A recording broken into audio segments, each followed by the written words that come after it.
প্রিয় সাথী ও বন্ধুরা, যে তরুণ সমাজ, যে ছাত্র সমাজের নেতৃত্বে দেশের আপামর জনগণের সমর্থনে এই পরিবর্তন সাধিত হল, আমি তাদের সবাইকে আন্তরিক অভিনন্দন জানাই, শ্রদ্ধা নিবেদন করছি তাদের স্মৃতির প্রতি যারা এই গত কদিনে তাদের জীবন উৎসর্গ করেছেন।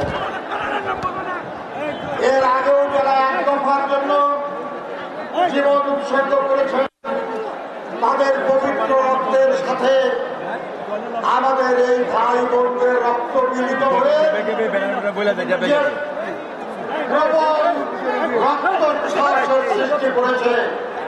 সেই রক্তচ্ছ্বাসে ভেসে গেল দম্ভকারী শেখ হাসিনা সরকার,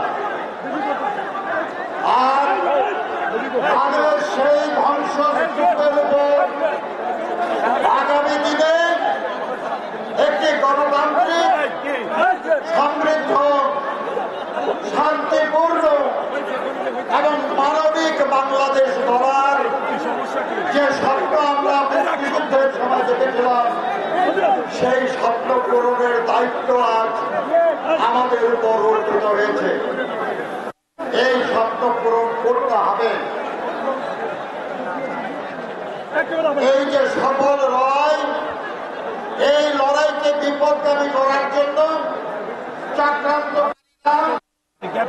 বিগত সরকারের সুবিধাভোগীরা নানাভাবে চেষ্টা করছে, তাদের এই অপচেষ্টা রুখে দিতে হবে।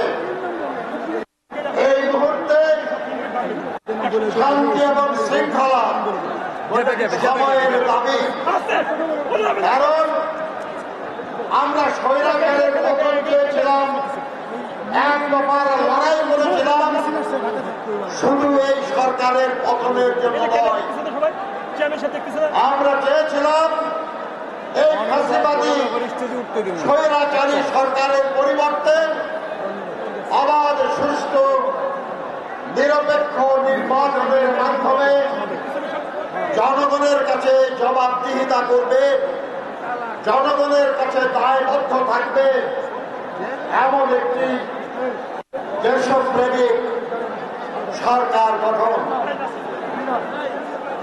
আজকে যে প্রক্রিয়া চলছে, তেমন একটি নির্বাচনের পরিস্থিতি তৈরি হবে এবং সেই পরিস্থিতিতে আগামী দিনের সেই নির্বাচনের জন্য আমি এখন থেকে আপনাদেরকে প্রস্তুত হওয়ার আহ্বান জানাই।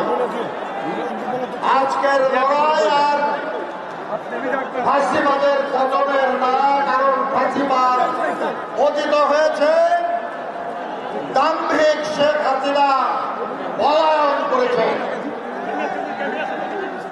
আজ আমাদের কাজ হল দলকে শক্তিশালী করা, অঙ্গ সংগঠন, সহযোগী সংগঠনগুলোকে শক্তিশালী করা, জনগণের সঙ্গে সংযুক্তি বাড়ানো, তাদের মধ্যে আমাদের আদর্শের কথা বলা, শহীদ জিয়ার আদর্শ, দেশনেত্রী বেগম খালেদা জিয়ার আদর্শ, দেশনায়ক জনাব তারেক রহমানের আদর্শ, তার ভিত্তিতে গণঐক্য করতে হবে, যাতে করে অবাধ, সুষ্ঠু, নিরপেক্ষ নির্বাচনের মাধ্যমে আমরা জনগণের জনপ্রিয় সমর্থনের মাধ্যমে এই দেশটাকে পুনরায় শহীদ জিয়ার আদলে সমৃদ্ধ বাংলাদেশ হিসাবে, মানবিক বাংলাদেশ হিসাবে, প্রকৃত গণতান্ত্রিক বাংলাদেশ হিসাবে গড়ে তুলতে পারি।